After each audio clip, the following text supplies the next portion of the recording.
ئێمە لێرە گەرنتێنەی گەرمیان لە 22 مانگەوە دامەزراوە بە پێی بڕای وەزارەتی تەندروست و وزارەتی ناوخۆوانەی کە گەشتی ئێرانیان کردبێ هاتنەوە ئێمە دەستمان پێکرد لە 23 مانگەوە 22 مانگی دوو با بڵین لە چەند مەفرەزەیەکی تیمی پزیشکیماندانە ئەم لە پەروێزخان لەلایەن بەڕێوەبەراتی خۆپاراستنەوە هەم لێرە وەکو گەرنتی و لە بازگەکان هەموو شتێکمان ئامادە کردووە بەڵام وەکو گەرنتیەکەی گەرمیان تاکو ئێستا کە کۆی هەمووی ئەوانەی کە گەشتیان کردو لە ئێران هاتنەتەوە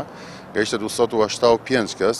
ئێمە وەزبەی یەکەممان کە 50 کەس بوو تێسمان بۆی کردنارمان بۆ سلێمانی خۆشبەختانە هەمووی نەگەدەف بوون هەمووی پاک بوون بەخۆشی و ڕەوانەی ماڵ کرانەوە وەجبەی دووەممان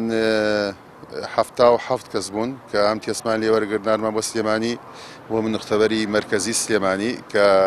ئیشەڵات هەم دڵخۆشکەرە بێ بەڵام تاکو ئێستا نەتیجەی کۆتایی دەرنەچووە پشکنینەکانی لەبەرەوەی لە سلێمانیە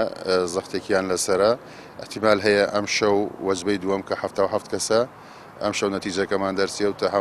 احتیمالی زۆرشی ئینشاڵڵا لەبەرەوەی هیچ نیشانەیەکیان نەبوو 14 ڕۆژیان لا ئێمە تەواو کردبوو هیچ نیشانەیەکیان دیار نەبوو کە مەسەرەن بڵێ هەڵگیری ڤایرۆسی کۆرۆنان ڕۆیشتنەوە ماڵەوە ئینشاڵڵا پشکنینەکانی دڵخۆشە بێ ئەم ڕۆژ وەجبەیە ترمان کرد وەجبەی سیهەمە کە 24 مانگ داخل بوون